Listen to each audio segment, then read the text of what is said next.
Donc, Waverly, on utilise l'intelligence artificielle au cœur du réseau social. En anglais, on dit AI native. Là. On est né dans l'AI pour régler ces problèmes humains-là auxquels les entreprises, les gens font face quand ils sont sur les réseaux. Puis oui, notre ambition, c'est que ce réseau-là soit utilisé à travers le monde. Donc, on assiste à une grande ambition, là. Ah, tout à fait, tout à fait. Alors, je vous souhaite la bienvenue au MT Lab. Le MT Lab est un incubateur-accélérateur en tourisme qui a été co-créé, s'il vous plaît, c'est un incubateur-accélérateur qui a été co-créé par Tourisme Montréal et l'Université du Québec à Montréal. Notre but, justement, c'est de faire de l'innovation ouverte auprès de grands partenaires et des startups pour permettre justement de faire rentrer l'innovation dans l'industrie du tourisme, de la culture et du divertissement. Ce soir, les rencontres du MT Lab des leaders d'innovation ouverte permet justement encore cette rencontre qui se fait à la fois sur scène, à l'écran aussi, puisqu'on va filmer ça et ça sera sur YouTube, mais aussi après, à notre manière très touristique de rencontre, les 5 à 7 qui vous permettent, à travers un cocktail très sympathique, de poursuivre la conversation. La conversation aujourd'hui va tourner autour d'un sujet assez important, mais qui prend très à cœur le monde du tourisme. L'intelligence artificielle, qui est en soi tout un domaine, et le monde du tourisme, qui ne se parle pas nécessairement. Notre but ce soir, c'est de vous faire rencontrer des gens qui en parlent. Nous avons la chaire de tourisme Transat à l'Université du Québec à Montréal, qui vont vous faire un petit tour d'horizon, justement sur l'impact de l'intelligence artificielle en tourisme. Nous allons aussi avoir la chance de parler à Pierre Belrose, qui a démarré un groupe de discussion justement en intelligence artificielle et tourisme. Et après, puisque l'MT Lab est toujours dans le concret, nous aurons 3 startups qui vont vous parler de solutions qui peuvent s'appliquer au tourisme, dont une qui va lancer ce soir sa version alpha. Alors, sans plus tarder, le premier quart d'heure je vais vous présenter Mathieu Labrosse, qui est quelque part... Mathieu est juste là, c'est Mathieu. Oui, juste là. Alors, un petit compte-rendu de la veille. Tu as le micro, tu as ton verre d'eau. Présente-toi, présente ce que tu as à nous présenter. Je te laisse 10 à 15 minutes plus les questions. On parle d'intelligence artificielle, puis moi, le micro, le clicker a fonctionné. On va apprendre ça ensemble. Bonjour, merci Martin, merci au MT Lab. Mon nom est Mathieu Labrosse, je suis professionnel de recherche à la chaire de tourisme Transat. Puis dans le fond, aujourd'hui, je souhaite mettre un peu la table pour vous peindre un portrait de l'industrie touristique et l'intelligence artificielle, de ce qui a un côté plus touriste, et d'un côté plus entreprise touristique, donc vraiment de pallier l'IA dans ces deux facettes-là. Et voilà, mais un peu avant tout, je vous parle un peu de la chaire. La chaire est une organisation qui souhaite acquérir le plus de connaissances possible afin d'armer les entreprises touristiques au Québec pour propulser l'intelligence d'affaires le plus possible avec des données empiriques, puis les analyses de notre superbe équipe ici. Puis là, la méthodologie derrière ça, on embarque dans les veilles, le sondage et j'en passe, ce serait plus facile de dire ce qu'on fait pas.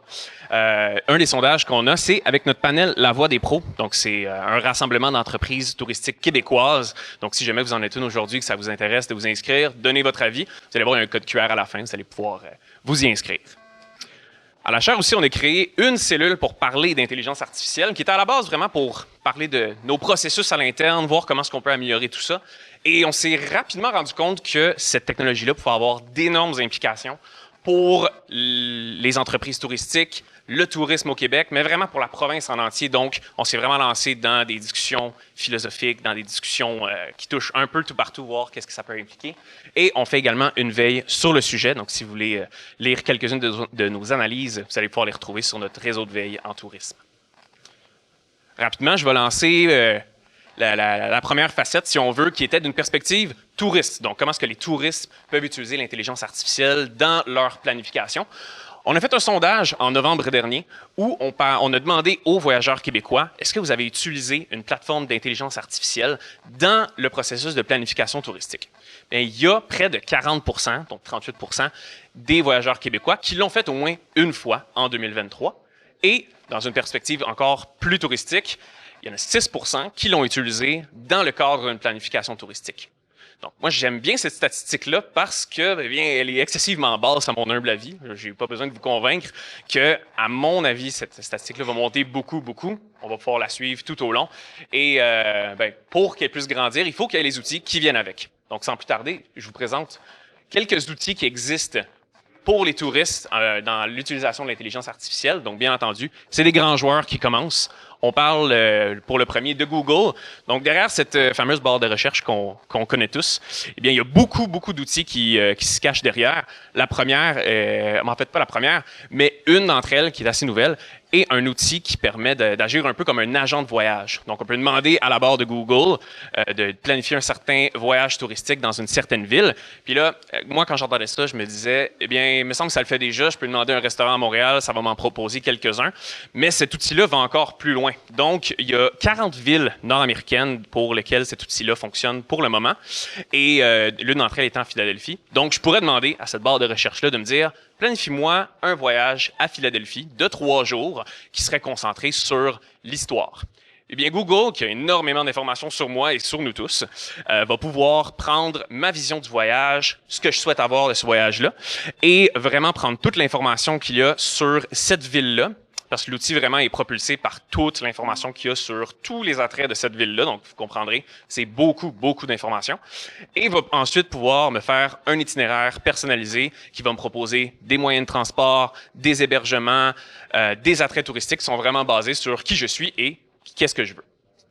Il y a également un autre grand joueur qui est Marriott, qui a un outil qui est assez similaire, mais vraiment qui va prendre une approche un petit peu différente, qui est non pas juste me dire, ben dis-moi qu'est-ce que tu veux faire, mais vraiment quel genre de vision j'ai de mon voyage. Donc je pourrais dire, j'aimerais pour mon 2 semaines dans l'été pouvoir me reposer puis également apprécier un peu d'architecture dans une ville XY. Bien Marriott va pouvoir utiliser son inventaire à l'interne et même me proposer des destinations qui rencontreraient plus mes attentes en termes de voyage touristique.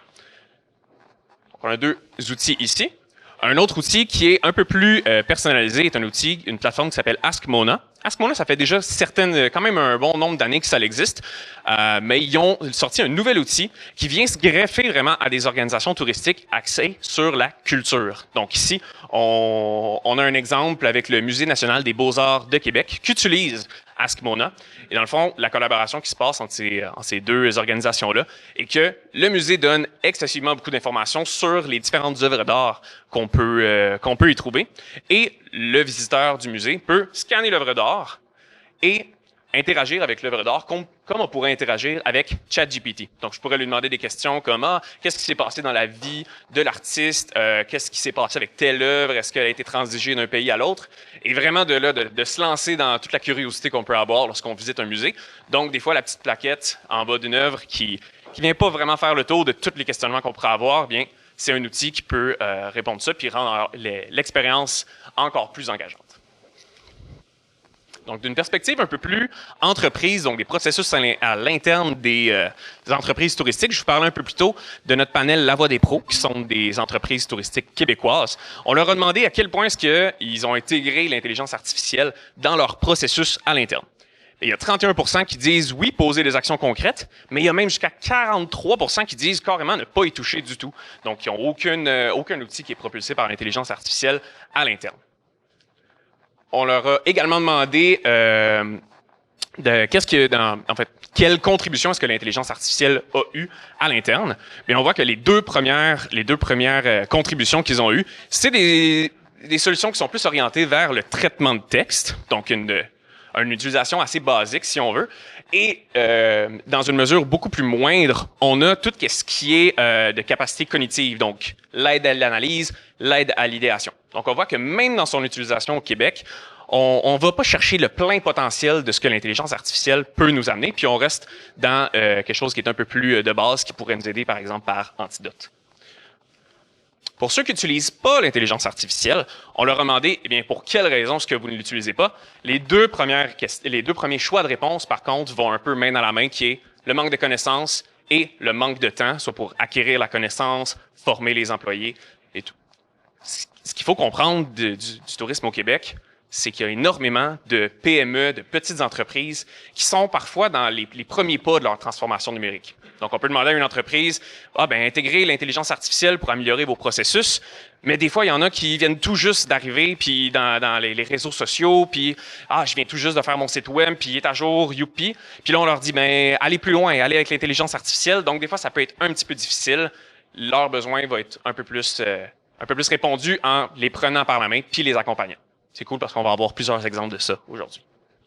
Quelques exemples d'implication de l'intelligence artificielle en entreprise, encore des gros joueurs. On a la compagnie aérienne KLM qui avait un certain problème de gestion de déchets. Donc, dans leur cabine, ils ont un menu qui a beaucoup d'items.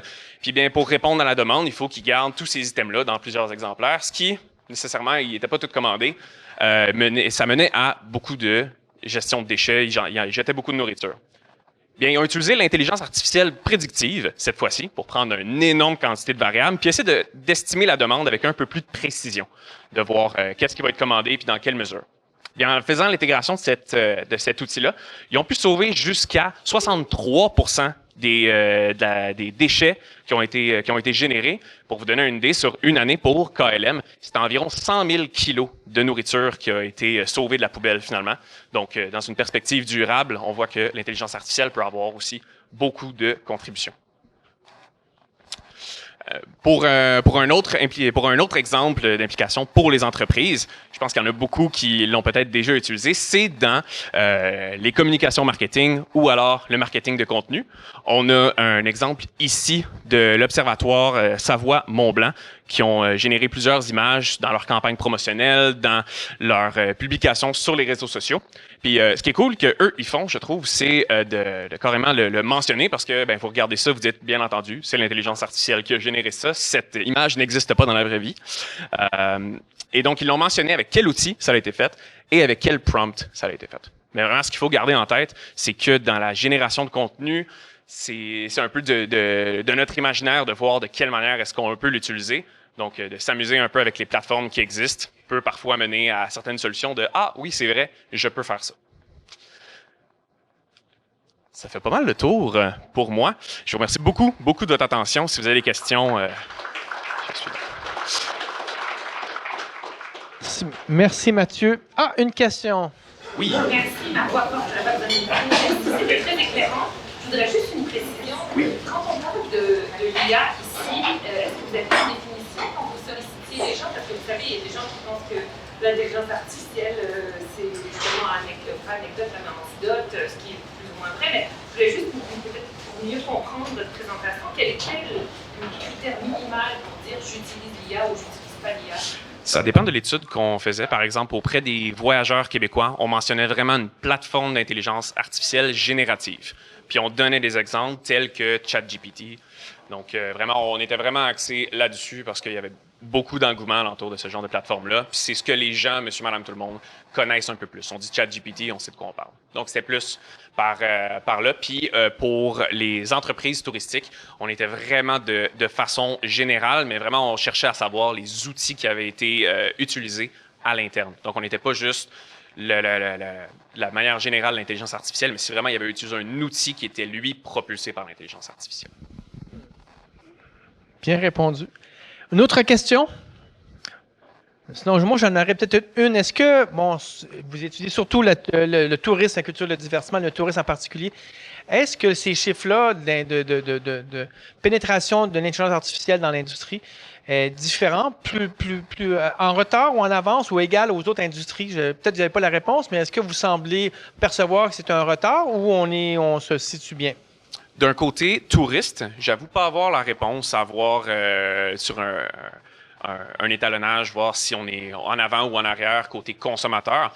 Côté entreprise, j'ai pas la donnée non plus. Mon instinct me dirait qu'on est peut-être un peu en retard dû au fait qu'on a beaucoup de PME, comme je le mentionnais un petit peu plus tôt.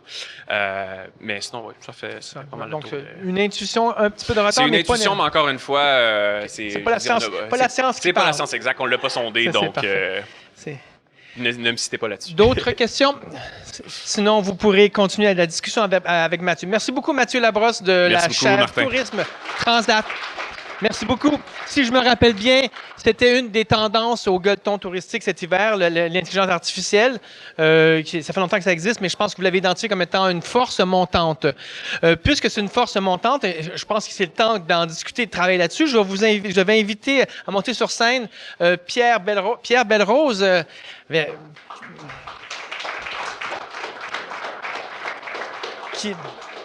Qui est le fondateur avec Paul Arsenault du MT Lab, premier président du conseil d'administration du MT Lab. Et donc, il y a déjà une intuition de faire rentrer l'innovation il y a 7 ans. Et là, aujourd'hui, c'est l'intelligence artificielle. Oui. Est-ce que vous m'entendez? Oui. L'intuition, comme beaucoup de monde, effectivement, en compter l'historique de la création du groupe de travail, en janvier 2024, je devais faire un article pour le Tourist Express sur un billet comme à chaque année sur l'innovation et le tourisme, les tendances. Et là, je savais, mais ça m'a frappé. J'ai passé 2 jours à lire, écouter des podcasts pour écrire 4 paragraphes dans une tendance. Et je me suis dit, ça va être effectivement une révolution qui va frapper beaucoup notre secteur. Parce qu'en plus, historiquement, comme le voyage, la plus grande dépense qu'on n'a pas vu avant d'acheter, les technologies d'information sont toujours prises d'assaut pour des demandes touristiques, que ce soit le web, les réseaux sociaux, les TripAdvisor de ce monde. Et j'étais convaincu que les ChatGPT seraient utilisés par les gens moyens Delta en premier pour des demandes culturelles, de divertissement ou touristiques. Donc, j'étais convaincu de ça. Donc, je me dis, j'ai une grande émotion. Qu'est-ce que je peux faire par rapport à cette révolution qui s'en vient, qui va être très rapide? Le web a pris 3-4 ans avant de s'installer dans le milieu des années 90. On voit à quelle vitesse va l'IA de type Gemini ou ChatGPT. Donc, tout seul chez moi, j'ai dit, je vais créer un groupe de travail. Bon. J'ai appelé des gens. J'ai appelé Martin Lessard, j'ai appelé M. Sureau, le fondateur de Transat, et d'autres, Paul Arsenault. Oui, Pierre, c'est une bonne idée. Quelques personnes, on a écrit un article dans le Tourist Express le 14 février. Qui serait intéressé à se joindre au groupe? C'est un groupe de travail informel. Donc, je lutte beaucoup pour ne pas créer d'OBNL, pour que ça soit plus efficace. Et il y a eu pas loin de 75 à 80 personnes qui ont donné leur nom spontanément ou dans les réseaux sociaux. Dans ma carrière, où j'ai créé beaucoup de groupes de travail, de comités, j'ai jamais vu ça, autant d'intérêt. Et on a, après un processus, on a créé la réunion de fondation, si on veut, était le 12 avril, mais on se réunissait avant. Et on est 16 personnes, que je peux vous nommer là, en gros, avec moi et Paul Arsenault, Martin, des gens de l'Auto-Québec, Ariane Aubry, Jean-François Bellil, ici, François Chevrier, DG Événements Attraction Québec, Jean-Philippe Duchesneau, copropriétaire d'Éco-Récréo, Aquarium de Montréal et Vol en Voile qui est là, Véronique Dumas, de la vice-présidente de l'Alliance d'industrie touristique, Yifang Yu, qui est une start-up Yoto AI, de la responsable stratégie du Musée national des beaux-arts du Québec, qui a d'ailleurs annoncé un projet avec Asmona à Québec, Christina Romano de l'association Villégiature Tremblant, Alexandre Théodoresco, VP développement des Sept Doigts de la Main, qui est très, très impliqué dans l'IA, Valérie Terrier, la DG de Tourisme Mauricie, et la sous-ministre du Tourisme, qui est là comme observatrice.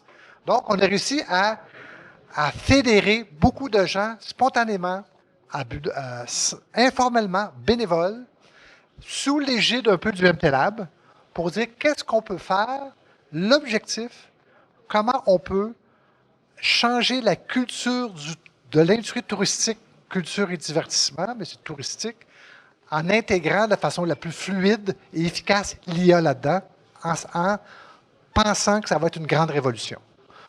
3 grands objectifs de ce groupe de travail-là. Évangélisation. On veut vraiment, comme on dit, il y a des entreprises qui ne se rendent peut-être pas compte encore, puis de la puissance des outils. Informer et former et accompagnement d'affaires. On n'est pas là juste pour informer, sensibiliser, on veut accompagner, on veut développer des projets pour que ça se fasse le plus efficacement possible, le plus rapidement possible. On crée 3 groupes de travail, un sur le marketing touristique qui va être présidé par l'Alliance, un sur les ressources humaines et les problématiques internes qui va être présidé par le Conseil québécois des ressources humaines en tourisme, CQRHT, un autre sur l'expérience client accueil qui va être présidé par Valérie de Tourisme Mauricie, donc pour arriver à faire à développer des réflexions sur comment adresser cette révolution en marketing touristique, en accueil touristique et à l'interne en RH. Tout ça est en effervescence, ébullition. On crée aussi un comité d'experts qui va être présidé par Paul Arsenault, que je pense... Non, c'est pas lui qui arrive, avec une dizaine de gens qui vont faire part de leur expertise. On va faire une tournée des régions. On va aller en région, à Montréal et Québec, dans certaines régions touristiques, avec les ATR, pour rencontrer les gens, rencontrer surtout les petites et moyennes entreprises. Effectivement, Air Canada, peut-être pas besoin de nous autres, ou peut-être les grandes chaînes hôtelières, mais des petits joueurs à Montréal, à Québec, en région, à rencontrer ces gens-là, c'est quoi leurs besoins, et essayer de dynamiser tout ça. On est en discussion avec les THQ pour qu'ils fassent des capsules d'information sur ce phénomène IA tourisme en français. Avec Jean-Philippe, on discute d'avoir un site web, un land page, avec une lettre d'information d'ici 1 mois ou une quarantaine de jours. Mais aussi, c'est une conjoncture, parce que on sait que le MT Lab a des appels à projets. Je pense que la venue du groupe de travail a allumé un déclic. Martin est sur le groupe de travail. On va faire un appel de projet spécifiquement pour l'intelligence artificielle et tourisme, une première. Évidemment, c'est un domaine nouveau, où le groupe de travail a eu quand même une incidence, une réflexion avec eux sur l'orientation de ce programme-là. Mais tout ça est géré par le MT Lab. Donc, je demanderai peut-être à Andrea quelques secondes de nous présenter ça. Ça va être lancé la semaine prochaine, je pense. Wow! Voilà, c'est le groupe de travail. Si vous avez des questions, je suis là, je prends un verre. Et avec vous, vous pouvez m'envoyer un courriel. Si ça vous tente de vous impliquer dans les groupes de travail, on est toujours prêt à recevoir des collaborations intéressantes. Merci, Pierre. Merci beaucoup.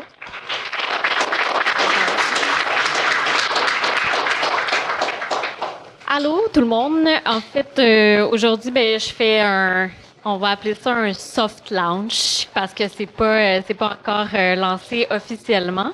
Mais je suis là juste pour vous donner un peu les grandes lignes là, de l'appel à la solution en intelligence artificielle qu'on va lancer d'ici la fin du mois. Donc, restez à l'affût sur les réseaux sociaux. C'est là que l'appel officiel va se faire. Donc, l'idée, juste pour vous donner les informations de base, ça va être, on fait appel aux startups qui ont une offre de service en intelligence artificielle pour qu'ils déposent en fait un dossier de candidature. Donc, il y a 2 cas de figure qui sont possibles.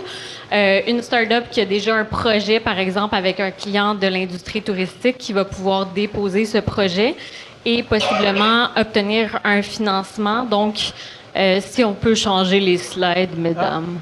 Karine. Merci. Donc, entre 25 et 200 000 par projet. Donc, premier cas de figure, vous avez un projet déjà avec un acteur de l'industrie que vous pouvez déposer. Deuxième cas de figure, vous avez une offre de service, évidemment, en intelligence artificielle. Vous avez un projet qui pourrait peut-être plaire ou répondre à un besoin d'un acteur de l'industrie. Vous pouvez également le proposer. Puis, en fait, l'idée, c'est que le comité en intelligence artificielle puisse vous aider à trouver un porteur de projet, donc un client potentiel, pour obtenir le même type de financement. Donc, restez à l'affût, réseaux sociaux, dans les prochaines semaines, ça va sortir assez rapidement. Voilà. Merci beaucoup, Andrea. Effectivement, quand nous avons vu l'opportunité de pouvoir aider ce groupe de discussion, on a sauté sur l'occasion. Le MT Lab est un véhicule justement qui permet de faire rentrer l'innovation en tourisme, donc que ce groupe-là puisse s'intéresser à l'intelligence artificielle. Notre but, nous, c'est de faire cette rencontre. Donc, on a grâce au ministère du Tourisme qui nous donne de l'argent pour gérer ce fonds-là, qui nous permet de faire ces appels. Il était tout à fait naturel de dire que si la volonté de l'écosystème touristique, c'est de faire de l'intelligence artificielle, alors, nous allons le proposer. Quel est le meilleur moyen maintenant de vous montrer quels sont les exemples très concrets de l'intelligence artificielle dans le monde du tourisme? On a fait venir 3 compagnies, dont une peut-être que vous connaissez, qui est Érudit, qui était déjà passée dans une de nos démos il y a 1 an et demi sur l'intelligence artificielle justement, donc c'est pas la première fois qu'on les voit. Mais oui, Jean-François Connelly, que peut-être vous avez connu à travers Ivado. Jean-François vient parler de Érudit. Tu as ton 10 minutes plus les questions qui vont suivre. Je me présente, donc Jean-François Connelly, je suis directeur sciences et opérations chez Érudit. Donc Érudit, on est une compagnie de HR Tech, donc c'est vraiment utiliser la technologie, dont l'intelligence artificielle, pour vous aider dans tous vos projets ou vos problèmes de ressources humaines. Donc, qui nous sommes? C'est une compagnie qui a été fondée par 2 expertes en ressources humaines, donc Pape et Amanda. C'est également une solide expérience sectorielle en transport et en santé, donc avec les récentes additions là, à notre équipe, donc Marc Plamondon et Mathieu Charbonneau. Puis c'est également une équipe qui est quand même très solide et une très bonne profondeur en intelligence artificielle, donc avec Foutier, qui est professeur à Polytechnique, donc qui est 4e chercheur au monde, dans le fond, dans son domaine, donc en conception de système IA. Puis moi, qui humblement a à peu près 20 ans d'expérience dans le domaine, là, donc dans le bon vieux temps, quand on appelait ça pattern recognition, donc avant qu'il y ait le terme deep learning, les termes deep learning et intelligence artificielle. Donc, Martin, tantôt, a mentionné Startup. On est rendu à peu près à un peu plus de 45 employés, donc avec un bureau en Afrique. Donc, on rentre vraiment comme dans le domaine plus de la PME que de la Startup. On est encore en croissance, donc à travers nos partenaires, donc nos produits sont utilisés par plus de 5000 entreprises, là. Comment qu'on vous aide, dans le fond, avec vos problématiques en ressources humaines? C'est avec trois plateformes, finalement. Donc, prédiction et allocation de la main-d'œuvre, santé et sécurité au travail et recrutement augmenté. Donc, ici, ce qui est important aussi à considérer, c'est qu'on utilise l'IA à toutes les sauces là-dedans. Là. Donc, on n'est pas juste, oui, il y a de l'IA générative, mais il y a aussi, comme je le mentionnais, la bonne vieille IA, donc tout ce qui est modèle prédictif, modèle de recherche opérationnelle. Donc, nous, on est vraiment avec la profondeur de notre équipe, on joue vraiment sur tous les terrains. Donc, au niveau de la gestion et de l'allocation de la main-d'œuvre, donc concrètement, qu'est-ce que ça veut dire? Ça veut dire, oui, prévision de la demande, planification des horaires, allocation des ressources, gestion des compétences et des formations. Puis, en bout de ligne, là, si on combine les 4, ça mène à une optimisation de vos processus. Donc, par exemple, vous voulez faire de la prédiction de l'allocation de la main-d'œuvre. Donc, selon les cas de figure, peut-être que vous voulez faire une prédiction une journée à l'avance, donc pour prédire qui appeler demain pour qui va rentrer demain matin. Peut-être que vous voulez faire une prédiction une semaine à l'avance, donc pour planifier votre semaine, pour justement avoir donné un temps d'avance à vos employés pour qu'ils sachent là, comme s'ils vont rentrer cette semaine ou non. Ou peut-être prévoir des semaines, voire un mois à l'avance pour avoir le temps de former là, du personnel à l'interne pour voir dans un cas s'il y a une pénurie. Donc, ici, évidemment, c'est bien beau comme tout ça, là, toute la prédiction et l'allocation de la main-d'œuvre. Par contre, il y a l'autre forme d'IA qui est beaucoup moins spectaculaire, qui s'appelle l'intelligence d'affaires aussi, qui est extrêmement importante et le monde sous-évalue à quel point c'est important parce que oui, avoir des prédictions, avoir des automatisations de prise de décision, des automatisations de processus, c'est bien beau, mais on sait que les utilisateurs, les utilisatrices de ces systèmes-là ont besoin de comprendre leurs données, ont besoin de comprendre si c'est des systèmes probabilistes, bien, voir où il y a des erreurs de prédiction, comprendre c'est quoi les taux d'erreur. Eux-mêmes ont des rapports à faire, à préparer, ils ont des chiffres à présenter à leurs supérieurs. Donc, tout le volet de visualisation de données, tout comme tout ce qui est analyse de données, ça fait également partie des produits qu'on offre.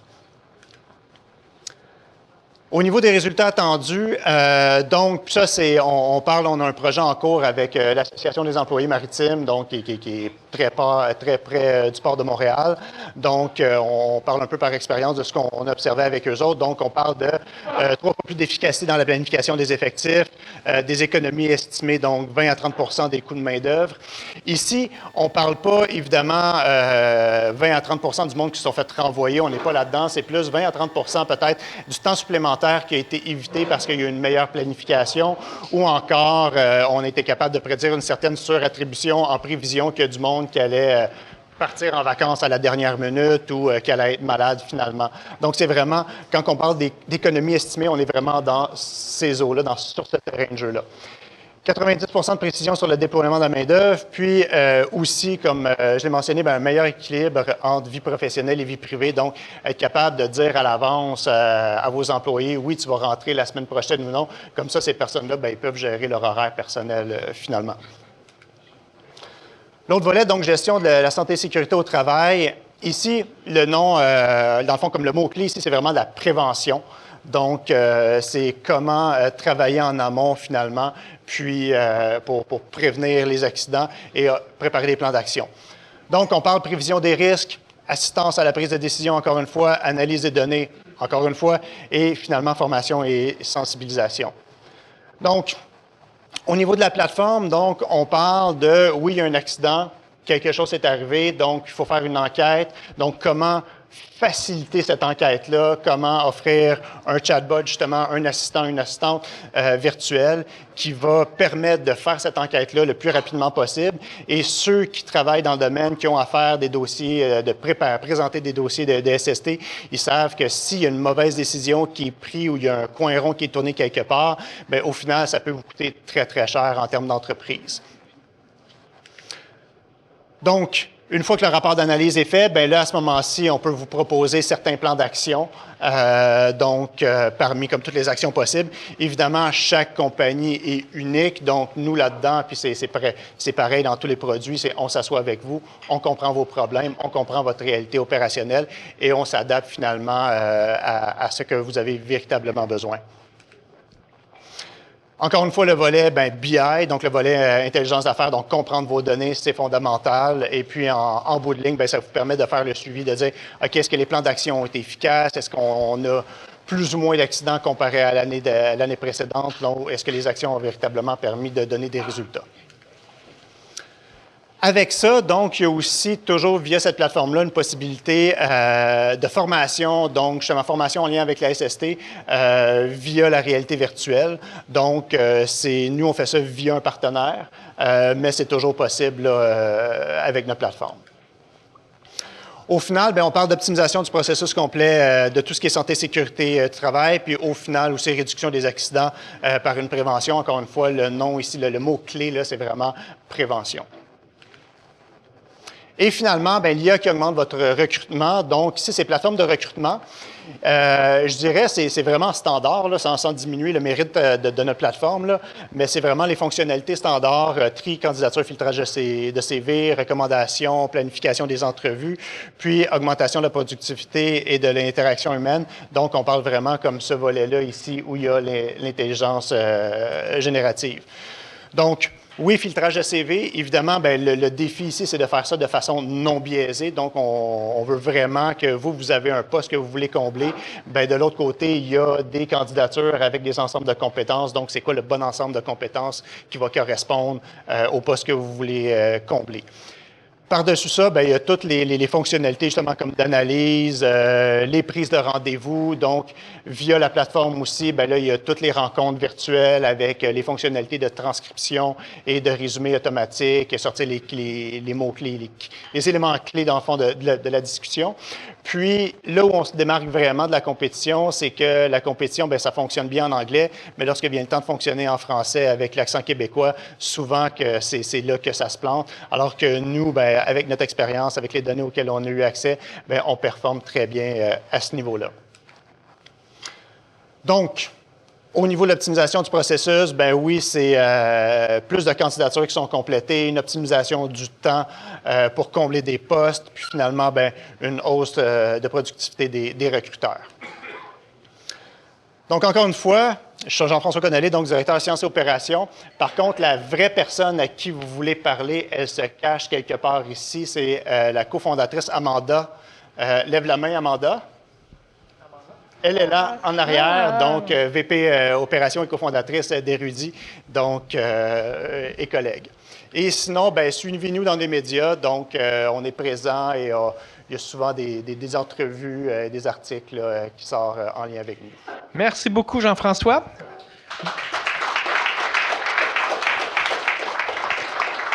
Érudit, qui est une compagnie innovante, mais plus tout à fait une start-up. Quand on s'était vu il y a 1 an et demi, peut-être, oui, mais plus maintenant, effectivement. Alors, bravo. Avez-vous des questions? Ah, Pierre. J'allais rajouter peut-être futur membre d'un comité d'experts. Merci. Juste une petite question. Le tourisme et des petites et moyennes entreprises, à combien d'employés une entreprise peut soit pertinent? 50 et plus, 100 et plus, à peu près, là, pour... Mais j'imagine que quand tu as 6-7 employés, c'est trop... ça prend un minimum. Voilà. Ça prend un minimum de données, puis ça prend un minimum de retour sur investissement. Donc, je dirais, le terrain de jeu idéal pour nous, c'est vraiment la PME. Parce qu'on peut parler peut-être, puis là, je vais sortir un chiffre de mes poches, là, je dirais peut-être 250 employés là, à partir de là, parce que sinon, c'est ça. Bien, encore une fois, on va s'asseoir avec vous autres, voir vos besoins, mais il faut avoir des données. Puis 2, bien, il faut qu'il y ait un certain retour sur investissement. Donc, si de votre côté, bien, gérer vos vacances avec un fichier Excel, c'est suffisant, bien, ça fait le travail là, au final. D'autres questions?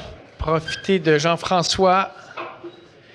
Sinon, j'en ai une pour toi, Jean-François. Tu parlais de recrutement augmenté. Donc, je peux comprendre effectivement que vos outils vont optimiser des prises de rendez-vous, des horaires. On peut le comprendre. Dans la première partie, vous parliez de prédiction, d'allocation. Là, je me suis dit, est-ce que la compagnie est-ce qu'on doit nourrir de données votre intelligence artificielle? Est-ce que la compagnie doit amener quelque chose pour nourrir votre machine ou vous avez déjà tout ça à travers votre réseau? La réponse plate d'ingénieur où j'ai été formé, c'est ça dépend. Donc, ça va dépendre des domaines. Donc, il y a des domaines, ça va dépendre des ententes qu'on a aussi avec les différents partenaires. Je dirais d'ordre général, puis ça, c'est tout le monde qui font des startups en intelligence artificielle. Ils sous-estiment à quel point les gens ont besoin de solutions sur mesure. Donc, dans la très, très grande majorité des cas, c'est vraiment, oui, vous avez besoin d'avoir des données. C'est clair que nous, c'est ça qui est intéressant avec l'IA générative, c'est que l'IA générative nous permet un peu de contourner ça parce que, bien, vous avez ce qu'on appelle des modèles fondateurs, là, ou je ne sais pas si je le traduis bien, là, foundational models, puis qui, eux, sont déjà préentraînés et qu'on peut utiliser. Donc, on n'a pas besoin de données pour ça. Et puis même au contraire, on peut les utiliser pour nous-mêmes générer des données et les faire valider par des clients. Donc, les clients, ils n'ont plus besoin de nous générer des données. On peut juste arriver et dire, OK, bien, voici ce que nous, on a généré, qu'on a prévalidé. Bien, à ce moment-ci, toi, vas-y avec ça. Mais le but à long terme, c'est au fur et à mesure qu'on embarque des clients, ben oui, on agrège tout ça, puis au final, ben, on finit par une solution clé en main. D'où l'intérêt d'avoir de plus en plus d'acteurs en tourisme pour que vous puissiez nourrir votre bête et qu'elle soit adaptée à notre monde, même si c'est un domaine excessivement vaste avec des secteurs bien différents. Puis j'ajouterais à ça que le monde ait des données propres et qu'ils aient aussi l'état d'esprit que si vous partagez vos données avec une start-up, pour que cette start-up-là puisse avoir des données de plusieurs clients qui puissent les agréger pour avoir un meilleur modèle qui soit bénéfique pour tout le monde, bien ça, c'est vraiment l'idéal. Puis je dirais pour tout le monde, surtout pour la start-up aussi. Un truc d'industrie, c'est intéressant ça. Tu tombes sur une bonne industrie parce qu'on aime ça collaborer et on a un groupe de travail là-dessus, justement. Ben, merci beaucoup, Jean-François. Alors, on était chercher donc des grandes compagnies qui sont installées en Afrique, mais alors poussons plus loin. On était chercher une start-up, une compagnie qui est en Chine en ce moment, qui est 5 heures du matin, si je ne me trompe pas. Alors, Yifang, qui doit apparaître à l'écran. très bientôt. Yifang est une fondatrice dans une de nos cohortes, la plus récente, qui travaille justement en AI. Alors, Yifang, tu es en ce moment sur l'écran, sur le mur, devant toi. Il y a une soixantaine de personnes qui ont les yeux rivés sur toi. Alors, c'est à ton tour. Bonjour Martin, mon nom c'est Yifang Evahu. Je suis la PDG de Hayoto AI. Hayoto fait un conversationnel avec du AI génératif et on est chez MTAB également. Mais un agent conversationnel en intelligence artificielle, qu'est-ce que ça fait? Ça répond à quel genre de besoin et comment on pourrait voir le monde du tourisme, voir le besoin d'un agent conversationnel, surtout avec l'intelligence artificielle générative? Pourquoi? Alors, on voit quelques défis dans l'industrie touristique et en termes d'opération, on parle de l'inefficacité du service à la clientèle. On a aussi la difficulté à personnaliser les expériences, alors avoir des recommandations personnelles dépendamment des besoins du client. On a aussi un manque d'interaction humaine quand on utilise un chatbot traditionnel parce que il pose des questions avec des séquences, des réponses avec des séquences, et ça répond pas toujours aux besoins des gens, et ça donne pas un aspect humain à cet outil-là. OK, ce que je comprends alors, c'est qu'effectivement, quand tu dis l'inefficacité, c'est plutôt quand il y a trop de clients qui arrivent en même temps ou alors on est en sous-effectif. Effectivement, le service à clientèle, il y a un petit problème. Et donc, l'outil permet de poursuivre une conversation d'une manière plus humaine. L'interaction par l'intelligence artificielle générative est un peu plus humain. Mais la personnalisation, c'est adapté mettons, à l'hôtel ou à l'événement en particulier. Comment vous faites, qu'est-ce que vous faites en particulier ou dans quelles circonstances qu'on pourrait voir votre service être appliqué? Au fait, quand on parle de l'expérience personnalisée, on ne parle pas seulement des producteurs du secteur touristique, mais pour le client en tant que tel aussi. Alors, quand un maman vient, j'ai un enfant, un qui est allergique à l'arachide, l'autre qui aime pas les chambres bleues. J'aimerais savoir quel type de chambre d'hôtel ou quel restaurant que je suis prêt à aller. On va pouvoir créer un itinéraire intelligent pour ces gens-là. Alors, pour les organisations touristiques, ça devient intéressant. On peut l'utiliser aussi beaucoup dans l'hôtellerie. Comme tu as parlé, quand il y a beaucoup de gens qui viennent à l'hôtel et qu'on n'est pas capable de répondre aux besoins, le robot conversationnel, il peut répondre aux besoins répétitifs. Mais Aussi, quand... c'est ça, mais il répond, mais ça ne vient pas remplacer la personne à l'accueil. Absolument, absolument. Ça revient pas, ça ne vient jamais remplacer la personne à l'accueil. Ça vient l'aider. Ça devient un outil pour eux pour qu'ils ne refont pas toujours la même tâche répétitive et ne peuvent pas bien concentrer sur leur propre service. Je vais te poser la question alors, Yifang, de quelle manière que justement le client d'un hôtel, on prend l'exemple de l'hôtel en ce moment, à quel moment, comment on intègre l'outil? C'est sur un cellulaire, sur un écran tactile, pour Alors, vous, c'est comment? le produit de Hayoto est intégré un peu partout. Il peut être soit un code QR dans les chambres, il peut être sur un site Internet, il pourrait être sur un écran tactile à l'entrée, il peut être sur un lien particulier qu'on envoie par texto. Alors, un peu de toutes sortes. OK, parfait. Est-ce que c'est l'hôtel, le service clientèle, c'est aussi c'est quand même vaste, c'est partout dans le monde du tourisme. Est-ce qu'il y a un autre type d'endroit dans les activités touristiques où tu verrais que Hayoto pourrait s'implanter soit sous la forme d'un agent ou sur une autre forme possible? Effectivement, il y a aussi l'événementiel. L'événementiel, les congrès et tout. Parce que l'avantage avec Hayoto, c'est qu'on n'est pas seulement un robot conversationnel, mais on fait une analyse des conversations. Alors, et l'analyse des conversations, certaines fois, on va penser, OK, c'est peut-être pas assez pour tous les datas que j'ai besoin pour un événement. Alors, on est intégré aussi avec un système de caméra intelligent AI aussi, qui est capable d'aller chercher le démographique, le flux de gens par heure, hommes-femmes, le type de hauteur des personnes. Alors, vraiment un peu d'informations pour pouvoir compléter un data pool qui est intéressant pour nos clients en événementiel. Mais ça pose peut-être deux questions. Alors, est-ce que c'est compliqué à intégrer votre solution? Puis est-ce que c'est sécuritaire quand même? Est-ce qu'il y a parce c'est des données sensibles? Il est absolument sécuritaire et simple à intégrer. Sécuritaire dans le sens que vos data vous appartiennent, n'appartient pas à quelqu'un d'autre. Vous avez votre propre cloud qu'on a créé pour vous. Ou si vous avez un serveur interne, on peut le faire aussi directement chez vous. En termes de simplicité, j'ai seulement besoin des data que vous avez. On crée la logique pour vous, pour savoir quel type de data que vous voulez aller chercher, quel type d'interaction, quel type de personnalité vous voulez du robot aussi. On va tout travailler ça avec vous et vous donner un produit final qui peut être utilisé. On lance toujours aussi un pilote avant nos produits finaux pour pouvoir faire des ajustements au produit qu'on n'aura peut-être pas pensé au départ. Et oh, vas-y. il y a un point que je voulais ajouter qui devient intéressant pour tout ce qui est pas seulement les PMA, mais surtout les PMA, c'est que on peut littéralement aller chercher le coût du robot conventionnel par du upselling, que ce soit dans l'événementiel ou dans l'hôtellerie. C'est que tout de suite après le booking ou l'achat du billet, jusqu'à la fin de l'expérience, on peut faire du upselling. On peut aller offrir toutes sortes de types, dépendamment de la personnalité des gens, de qui les intéresse et tout.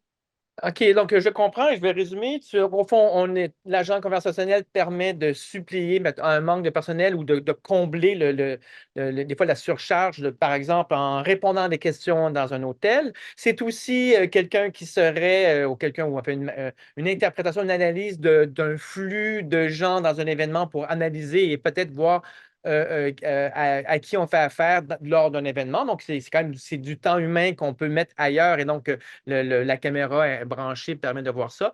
Et ce que je comprends aussi à la fin, c'est que c'est presque aussi quelqu'un qui va faire une aide supplémentaire, quasiment marketing, pour proposer des solutions payantes supplémentaires dans un cadre, soit à l'hôtel ou soit dans un événement, où ils peuvent acheter un service qui convient mieux à ce qu'ils demandent. C'est ça?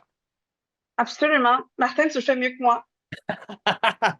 Ben, merci beaucoup, Yifang. Merci d'avoir participé à la rencontre ce soir. Merci, Martin, pour l'opportunité. Bonne journée. Bye-bye. Merci. Nous allons donc terminer avec le moindre, avec quelqu'un qui m'a fait connaître un peu l'intelligence artificielle, non pas que je ne savais pas c'était quoi, mais que ça pouvait exister chez nous.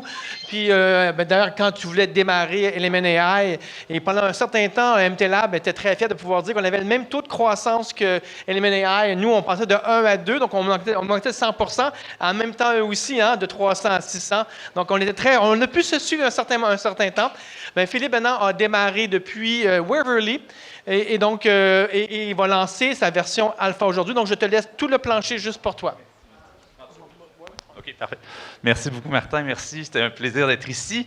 On va faire ça, pas de slide, avec de la technique aussi. On va essayer de faire la projection live de mon téléphone pour que je puisse vous faire la démo. Et bien, ça fonctionne. Génial. Donc, vous voyez le petit Waverly en bas à droite ici. C'est ce que je vais vous présenter dans quelques instants, mais pour commencer, je vais vous en dire un petit peu sur l'histoire de Waverly, pourquoi je fais ça aujourd'hui, d'où je viens et qu'est-ce que c'est.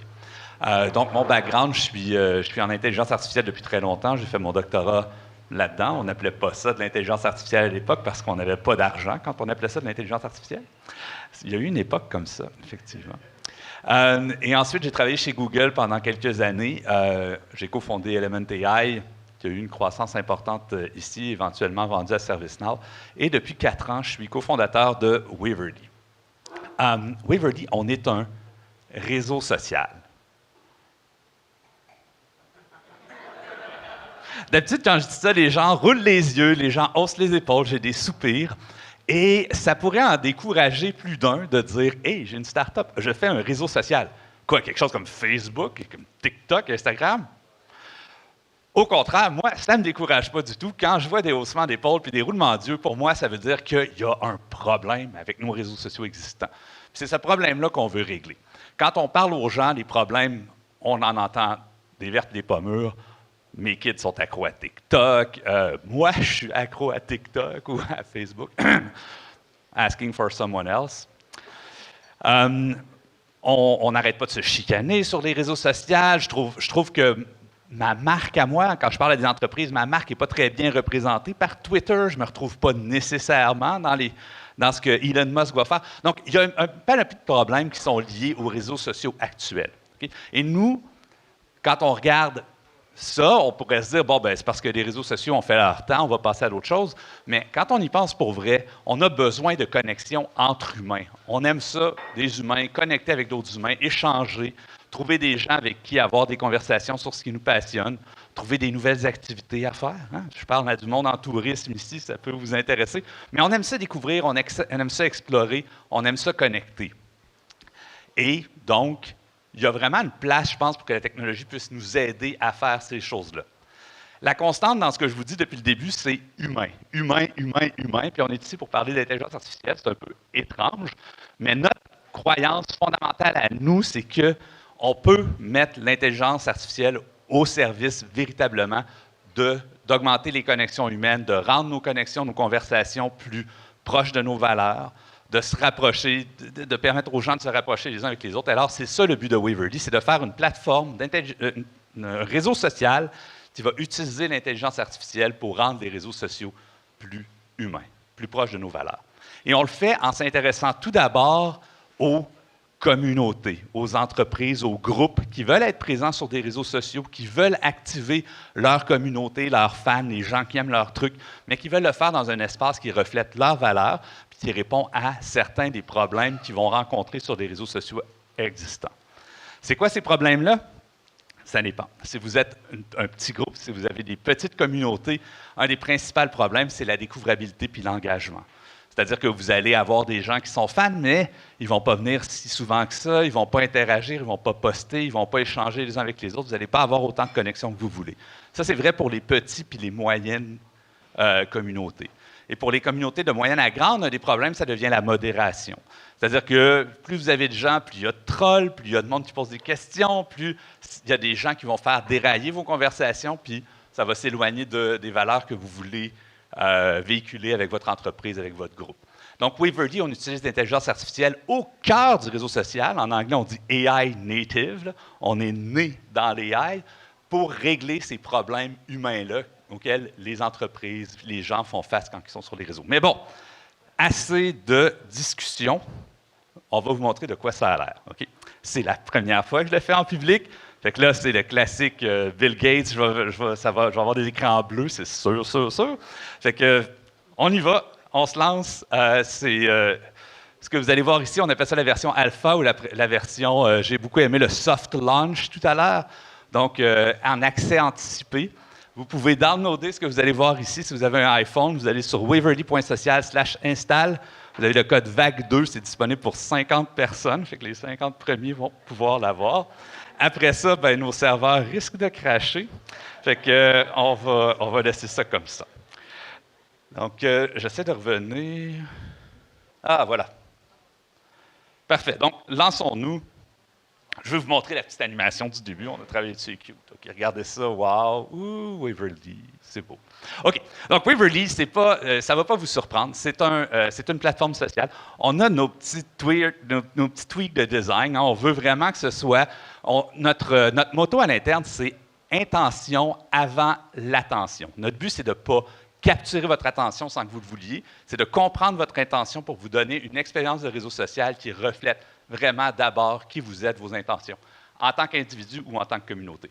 Donc, nos posts font des écrans complets pour que vous puissiez focusser sur un post sans être toujours distrait par le post qui vient tout de suite après. Donc, vous avez des posts pleine image. Si vous voulez partager des belles images, vous pouvez. Si vous voulez partager du texte avec des images, avec des liens, vous pouvez. Si vous voulez partager des vidéos, vous pouvez. C'est une plateforme sociale, comme vous en avez déjà vu. Et ensuite, sur la plateforme sociale, il y a évidemment les posts, mais il y a aussi des commentaires. On a fait une section de commentaires vraiment très agréable à utiliser. C'est tout en français, c'est tout en bilingue, en fait. Vous pouvez utiliser la plateforme aussi bien en français qu'en anglais.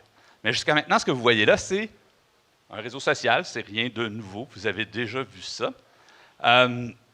Et c'est là qu'on va commencer à intégrer l'IA. Je vais avoir le défi de tenir un micro puis de faire ça en même temps. Donc, regardons par exemple, je ne sais pas, j'avais un post que je voulais prendre tout à l'heure, celui-là, OK? Ça, c'est un post que j'ai fait ce matin. Je l'ai fait en anglais, je l'ai fait dans une communauté anglophone. La communauté, c'est Wavemakers en haut. C'est notre communauté de pionniers. Hein? C'est ceux, les premiers qui viennent sur Waverly font partie de Wavemakers, puis ils nous aident à débugger la plateforme, à comprendre c'est quoi qu'on devrait mettre dessus.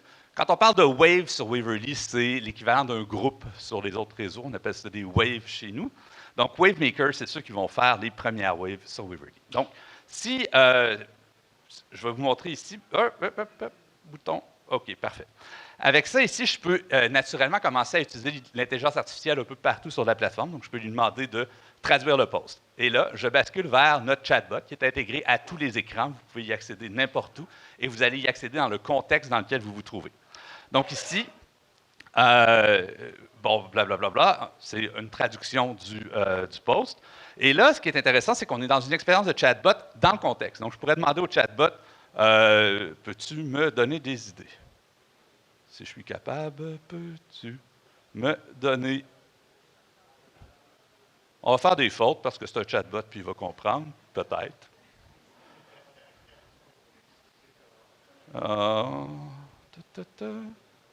Voilà.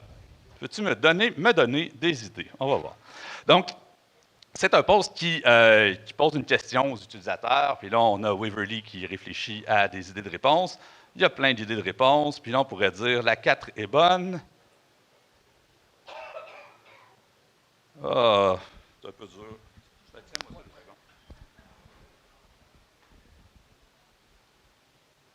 Bon, les joies du direct. Mais bon, ce qu'on aurait pu faire à partir de là, c'est demander à Waverly de commencer un commentaire en utilisant la réponse numéro 4. Fait qu'on peut vraiment travailler main dans la main avec le chatbot pour écrire du nouveau contenu. Ça rend ça super facile pour les utilisateurs de créer du contenu approprié à l'intérieur d'une plateforme. On essaie toujours de garder ça humain. Toute notre création de contenu est faite pour que ça soit une espèce de co-création avec l'IA, pas que l'IA remplace l'humain, mais que l'IA débloque l'humain. Il y a beaucoup de gens qui sont un petit peu hésitants à partager ou à communiquer sur des réseaux sociaux. On veut rendre ça super facile. On veut aussi rendre la modération super facile. Donc, je vous montre un exemple ici. Donc, disons qu'on va sur la Wave Better Web. Et là, sur Better Web, on a un troll qui se pointe puis qui dit, c'est en anglais, je vais l'essayer en anglais. This community is stupid. Everybody here is stupid. Yeah. Et là, évidemment, on a notre IA qui lit ça en temps réel, qui lit le post en temps réel, puis qui dit « Ouais, je sais pas, peut-être que c'est pas ça. Hein? This post is distinctly cynical and contains empty, complaining, violating... » Il y a un problème avec le post. L'IA a détecté ça. Donc, notre idée ici, c'est on veut faire de la modération, mais on appelle plutôt ça de la facilitation. C'est-à-dire qu'en faisant la modération en temps réel, au moment où l'utilisateur écrit le post, c'est beaucoup moins, quand on a des utilisateurs qui sont bien intentionnés, comme la grande majorité des gens, hein, on remarque les trolls, mais la majorité des gens sont bien intentionnés, plutôt que de recevoir une tape sur les doigts, ils ont une opportunité de corriger le tir, d'améliorer leur post, puis de l'envoyer d'une manière qui va contribuer positivement à la communauté. On croit beaucoup à cette idée-là de facilitation. Maintenant, ça va plus loin que ça. On pourrait collaborer avec l'IA pour venir ajuster le post puis venir le changer. Mais ce que je veux vous montrer, c'est que tout ce que je vous montre là, dans le fond, c'est sous le contrôle des gestionnaires de communauté eux-mêmes. Donc, si on va sur Wavemaker, ou disons peut-être, je vais y aller en français. Disons, on va aller dans Le Jardin, qui est une communauté sur Waverly. Quand on est sur Le Jardin, ici, on voit une page de communauté assez standard. Vous avez déjà vu ça. Mais ce qui est intéressant, c'est quand on ouvre le capot de cette communauté-là. Si je clique sur plus d'infos ici, ce que j'ai, c'est des détails sur ce que le gestionnaire de communauté a expliqué à l'intelligence artificielle au sujet de sa communauté. Donc, on peut faire une description, pourquoi on se regroupe ici, c'est qui les gens qu'il y a là, c'est quoi notre objectif commun, mais on peut aussi venir parler à l'intelligence artificielle derrière la communauté. Par exemple, dans la section FeedRanker ici, le gestionnaire de communauté a dit « Dans ma communauté, je veux que les publications soient classées de la plus récente à la plus ancienne. » On ne veut pas que les likes aient d'importance, on ne veut pas que les photos aient d'importance ou que les commentaires aient d'importance. On vient gérer notre algorithme, hein, le fameux algorithme dont vous entendez toujours parler, celui qui rend votre kid accro à TikTok. Dans Waverly, il est sous le contrôle complet des communautés. Vous pouvez transformer votre espace comme vous voulez. Vous voulez faire un espace centré sur des photos? Vous dites à l'algorithme, je voudrais qu'il y ait plus de photos qui apparaissent à l'avant du post. Vous voulez faire quelque chose qui est centré sur les commentaires intelligents? Vous pouvez dire à l'algorithme, j'aime ça quand les commentaires sont intelligents puis les posts plus longs. Vous pouvez faire ce que vous voulez, vous vous exprimez en français comme vous le feriez à Midjourney, comme vous le feriez à ChatGPT, mais dans le but ici de venir contrôler l'algorithme. Mais ce n'est pas tout. Si vous achetez maintenant, vous recevez en prime cette magnifique Posting Guidelines, un autre bloc qu'on destine encore une fois à l'intelligence artificielle, mais le but de ce bloc-là ici, c'est de venir guider le feedback que Waverly va donner en temps réel aux utilisateurs qui écrivent des publications sur votre communauté. Donc, avec ce bloc-là, on peut dire, bon, ben ici, les mimes, c'est correct, les gens peuvent se baver, c'est cool, ça fait dans la communauté. Vous pouvez dire, non, ici, on est une communauté professionnelle, on veut que les posts restent professionnels. Si les gens veulent se cruiser, ce n'est pas la place. Hein? On a ce pied de nez à LinkedIn ici. Mais vous pouvez faire ce que vous voulez. Vraiment, l'idée ici, je reviens, c'est intention avant l'attention. On veut que les gens puis les communautés puissent exprimer leur intention, que ce soit compris par l'IA, que ce soit transformé dans l'expérience que chaque utilisateur va avoir sur la plateforme et en particulier sur les pages des différentes communautés là-dessus. Donc, c'est Waverly. On développe ça depuis assez longtemps. Il y a plein d'autres features que je n'ai pas le temps de vous montrer, comme des recommandations qui vont apparaître sur les fils en fonction des intérêts de la communauté, etc., etc. On va en mettre de plus en plus, mais si vous avez l'appétit ouvert par cette brève démonstration, je vous invite à aller sur waverly.social/install. Et le code que j'ai réservé pour 50 d'entre vous, c'est VAG2. Merci beaucoup. Merci beaucoup, Philippe. Merci beaucoup. Clairement, tu touches quelque chose parce qu'évidemment, dans le monde du tourisme, c'est l'accueil. Le premier accueil, ça se passe aussi à travers les réseaux sociaux. Et on n'ose pas rentrer là-dedans parce que si on ouvre, c'est une canne de verre et on a plein de commentaires. Je peux très bien imaginer que tout d'un coup, les plus petits joueurs qui ne peuvent pas se payer un gestionnaire de communauté, pouvoir profiter de ça. Donc, je comprends l'idée. Est-ce que quelqu'un aurait un... Godot? J'ai deux questions, mais je suis content de voir que tu as importé le Algo Shaping. C'était comme des gogos qui gossent le plus sur les réseaux sociaux. Ma première question, c'est un réseau social qui attirerait les gens, ça serait un réseau social, mais là, t'en as, mais c'est comme without AI bots. Fait que tu sais, tu sais plus si tu parles à un humain maintenant, c'est vraiment de plus en plus dur d'ailleurs. Fait que, y a-tu une approche que tu as, as-tu une manière de t'assurer que tu n'as pas de AI bots? Ouais. Et aussi, je voudrais que tu réserves Godot comme username pour moi. 50 codes, Godot, il n'est pas encore free? Tu peux venir le chercher? Tu n'as pas d'iPhone, emprunte celui de ta fille. Oui, hein, le contenu généré par l'IA, c'est ça qui inquiète beaucoup de monde. Il y a beaucoup de monde qui veulent, justement, je parle du contact humain à humain, puis c'est vraiment notre objectif. Tu sais. Puis là, ce qu'on voit de plus en plus, c'est, je ne sais pas si comme moi, vous recevez des emails qui disent « Oh, Philippe, ton site web est vraiment super intéressant, que tu t'adresses... » Tu sais, des affaires clairement générées par l'IA, puis on en reçoit de plus en plus. Notre but, c'est de ne pas aller là. Le défi est grand parce que, bon, au début des IA génératives, on voyait des logiciels qui sortaient qui disaient « Ah, nous, on détecte les textes générés par ChatGPT. » Très clairement, c'est tombé très rapidement. Il y a une espèce de logique ici qui fait que si quelqu'un est capable de faire un système automatique de détection, ce système automatique de détection-là est utilisé pour entraîner la génération suivante d'IA qui ne passe plus le détecteur. Donc, c'est classique en IA, on n'aura jamais de détecteur de texte généré par l'intelligence artificielle, il ne faut pas se leurrer. Ce dont on a besoin, c'est des réseaux d'humains qui sont bons pour faire émerger le genre de contenu qu'ils veulent voir. Puis c'est là-dessus qu'on veut focuser. Le genre de feature que je ne vous ai pas montré, c'est si tu arrives sur Waverly et tu te dis « Moi, je suis intéressé à une communauté, je veux trouver des gens, je veux trouver quelqu'un qui s'intéresse à la photographie argentique. » Pas IA, la photographie avec... Waverly t'aide à trouver ces communautés-là. Et ces communautés-là, c'est des humains qui s'assurent qu'à l'intérieur de la communauté, avec tous les outils qu'on leur donne, mais de plus en plus d'outils, puis beaucoup d'humains, qui s'assurent que le contenu qui est créé là-dedans soit de cette nature-là. Fait que nous, c'est vraiment en essayant de faire des liens entre les humains, de comprendre ces liens-là, ce qu'on appellerait la sémantique du lien, là, si je veux utiliser le terme, mais de comprendre pourquoi les gens connectent les uns avec les autres, qu'on est en mesure de faire des systèmes qui vont être plus robustes à ces attaques-là.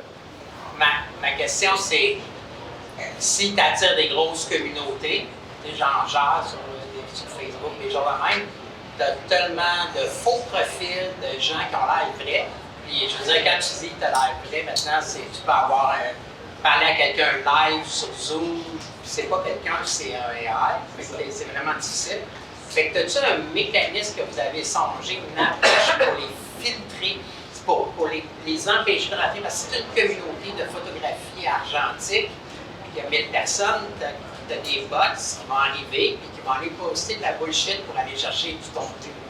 Oui, pour whatever. C'est ça ma question. Oui, je ne veux pas rentrer dans le trop technique, mais la manière dont aujourd'hui on détecte ces trucs-là, c'est en regardant le graphe, c'est-à-dire avec qui tu es connecté, comment tu es connecté.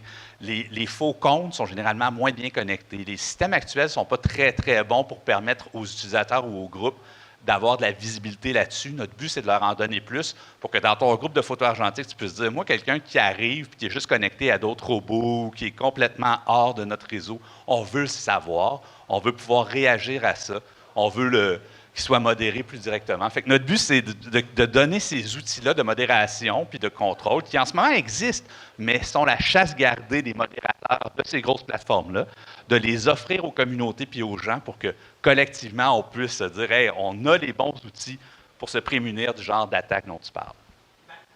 Attends, il y avait une autre question là-bas, si on peut Pierre, passer. c'est une question? Oui.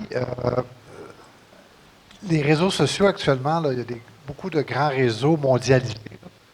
Est-ce que ton plan d'affaires, c'est de devenir un jour donc la première marche vers un grand réseau mondialisé, ce qui est ambitieux parce qu'on s'attaque à gros, ou c'est des niches très spécialisées qui vont aller complémenter ce que fait les grands réseaux sociaux qu'on connaît tous actuellement? Oui. Et la réponse, Pierre, à cette question, c'est un grand réseau mondialisé. Carrément. On a les partenaires pour faire ça. On rêve pas en couleur. Là, on travaille avec Mozilla, que vous connaissez peut-être. On travaille avec Greycroft, un gros groupe aux États-Unis, BetaWorks. On a le genre de partenaires qui ont investi dans les générations précédentes de ces réseaux-là, qui pensent qu'on a la bonne approche pour y arriver. Je pense honnêtement que si tu essaies de faire la même chose, mais dans une niche, ça ne fonctionnera pas. Il faut voir grand, il faut rêver à ce genre de choses-là. On le fait au Québec, on l'a lancé d'abord dans une communauté francophone. On a quand même cette sensibilité-là. On pense que ça va nous donner quelque chose une valeur ajoutée. Cela étant dit, c'est tout construit sur, puis là, peut-être que je vais en perdre 2-3, mais sur des technologies décentralisées. C'est-à-dire qu'on pense que la prochaine génération de réseaux sociaux dans laquelle on s'inscrit va être décentralisée, qu'il va y avoir beaucoup plus de joueurs que dans la génération actuelle parce que les réseaux vont interopérer, un peu comme les systèmes de e-mail sont en mesure d'interopérer. Aujourd'hui, on a des technologies qui permettent de faire ça. Waverly est construit là-dessus. Vous ne le verrez pas si vous l'utilisez, ça ne paraît pas. Ce n'est pas aussi pourri que Mastodon, si vous avez connu ça. C'est super facile de créer un compte là-dessus, mais c'est la logique dans laquelle on s'inscrit. Puis oui, notre ambition, c'est que ce réseau-là soit utilisé à travers le monde. Donc, on assiste à une grande ambition, là. Ah, tout à fait, Bravo, fait. C'est ça. Tu as quand même fait Element AI. Oui, c'est ça. Ma constagie précédente, c'est de 300 à 600, mais là, c'est... Il y a le micro là. Une autre question? Oui. Donc, ma question, c'était par rapport je vais me tasser un petit peu. Par rapport à l'objectif derrière tout ça, en fait, c'est d'utiliser l'IA. Et l'IA, ça coûte cher à un serveur, ça coûte cher à grande échelle. Et donc, comment est-ce que vous prévoyez un peu venir rembourser ces coûts-là? Est-ce que c'est en faisant plus d'annonces? Est-ce que c'est... Je me demandais c'était quoi un peu comme le revers de la médaille. Non, mais c'est une très belle question. Puis ça vient toucher un peu à notre modèle d'affaires. C'est-à-dire qu'on pense que l'IA peut permettre d'être une valeur ajoutée vraiment importante pour les communautés, les brands, les entreprises qui vont être présents sur la plateforme. Et notre but, c'est qu'éventuellement, on soit en mesure d'offrir les modèles d'IA les plus avancés ou l'utilisation la plus, la plus grande utilisation de l'IA avec des modèles payants. C'est-à-dire que comme entreprise, je dis, nous, on aime ça être sur cette plateforme-là, ça nous donne, puis on veut tous les avantages qui sont offerts par la plateforme, fait qu'on va prendre un abonnement, d'une part. Un peu comme le Verified de Twitter ou de Instagram, j'imagine. Je sais pas, je veux pas. Ouch! L'autre comparaison que j'ai beaucoup aimée, c'est c'est un peu comme Clippy de Microsoft. C'est comme, non. Mais oui, OK, si tu veux. Non, mais c'est un abonnement pour les entreprises au final. Donc, c'est ceux qui veulent, les entreprises qui veulent se représenter et qui ont des grandes échelles vont être ceux qui payent. C'est pas les utilisateurs finaux qui vont. Il y a beaucoup de modèles qui sont envisagés. Il pourrait y avoir des abonnements, par exemple. Il y a beaucoup des entreprises qu'on approche qui disent, OK, c'est super, mais on veut avoir plusieurs tiers d'abonnements pour nos communautés. Donc, on veut être facilement découvert, donc avoir un tiers gratuit puis avoir des tiers payants. Puis ça pourrait être un modèle pour nous de venir donc prendre un pourcentage. Parfait. Merci beaucoup. Merci beaucoup. Je vais prendre une dernière question. Lionel? Allô? Ah, c'est bon, ça marche. Merci. Moi, ce n'est pas une question, c'est plus une réflexion. Ce que j'ai vu là, c'est plutôt un réseau social qui est tout le temps filtré avec une intelligence artificielle. Quand tu dis que c'est retrouver des gens, c'est du dialogue entre personnes, mais du dialogue entre personnes avec à chaque fois un filtre, est-ce que c'est vraiment trouver des vraies personnes ou est-ce que c'est trouver des personnes filtrées? Et moi, ça me perturbe cette vision du réseau social. Juste pour comprendre, quand tu dis filtrer... Filtrer avec l'intelligence artificielle, c'est-à-dire que j'écris un post, l'intelligence artificielle va me dire ce post est bon ou pas bon, rentre dans les valeurs de l'entreprise, et l'entreprise va elle-même filtrer tout ce qu'elle écrit. Donc finalement, est-ce que tout ce qui va être sur le post social va être filtré par l'intelligence artificielle? Si je peux te donner une métaphore un peu différente, quand tu rentres dans un espace comme ici, tu comprends la culture de la place, OK? Donc, est-ce que tu peux dire « Ah, je suis filtré, je ne suis pas moi-même ici ». C'est sûr que tu ne vas pas être la même personne ici que ce soir. Je sais, tu vas au karaoké puis tu vas te lâcher lousse. Notre croyance, c'est que, en fait, quelque chose de fondamental pour nous, c'est que tout le monde a le droit d'exprimer ce qu'il veut sur Internet. On croit à ça très, très fermement. Mais en contrepartie, tout le monde a le droit de se créer un espace où les règles sont différentes. Et je pense qu'on accepte ça en société. On accepte que quand on va dans différents espaces, les règles sont différentes, sont décidées par la personne qui nous invite chez elle. On veut que ce soit un petit peu pareil sur les réseaux sociaux. Donc, quand on entend un Elon Musk qui dit « c'est de la censure, c'est de la censure, c'est de la censure », notre perspective à nous, c'est de dire « c'est pas de la censure, c'est quelqu'un qui a décidé de se créer un espace avec ses valeurs à elle ou à lui, qui représente, oui, OK, une version limitée de ce que tu as le droit de dire dans l'espace public, mais on doit respecter ça aussi. On doit, puis notre but, c'est d'utiliser l'intelligence artificielle pour reconnaître ce droit-là chez les gens, chez les groupes, chez les entreprises, de dire, fait qu'il y a des entreprises qui vont mettre tellement de filtres, tu vas arriver là, tu vas dire, c'est plate ici, puis tu vas partir. Puis il y a des entreprises qui vont dire, non, ici, on est plus casual, on est plus cool. Écoute, on a fait une communauté où est-ce que c'était une communauté d'IA, mais il fallait que tout le monde parle en Valley Girl Speak. Ça, Valley Girl Speak, je ne sais pas si vous connaissez ça, j'ai une collègue à Toronto qui m'a expliqué c'était quoi. Là. Ça, c'est quand tu dis « Yo, that's super cool, dude! » Je ne suis pas capable de le faire. Mais l'IA était capable de m'aider à écrire ce genre de post-là, puis ça donnait une communauté vraiment cool à la fin, qui avait, ouais, tu peux dire c'est filtré par l'IA, mais en même temps, ça donne une vibe, ça donne quelque chose de différent. Et là, nous, ce qu'on veut, finalement, c'est empower les groupes qui soient en mesure de faire ça. Je suis certain qu'Elon Musk va débarquer et va dire « C'est de la merde, c'est pas de la liberté d'expression, puis tout ça, c'est correct. » Notre vision est un peu différente de la sienne. Eh bien, merci beaucoup, Philippe. On remercie Philippe.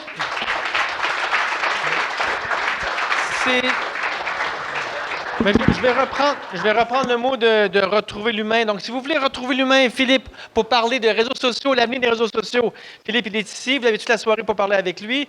Pour parler de RH, Jean-François et... est-ce que... Amanda, c'est assis, c'est ça? Amanda aussi. Donc, retrouvez l'humain pour parler de RH, le futur du RH. Si vous voulez parler à Yifang, venez me voir. Je vais m'arranger pour que vous puissiez la rencontrer dès qu'elle va revenir de Chine. Sinon, si vous voulez rencontrer l'humain, Pierre Belrose, pour parler de la discussion, du groupe de discussion en AI, c'est Pierre Belrose. Et le dernier, mais non le moindre, Mathieu, pour parler de sciences, de statistiques et de la veille en AI. Mathieu est à vous avec un bon verre. Je vous souhaite une bonne soirée. Mon nom est Martin Lessard. Je suis directeur général du MT Lab. Bienvenue chez vous.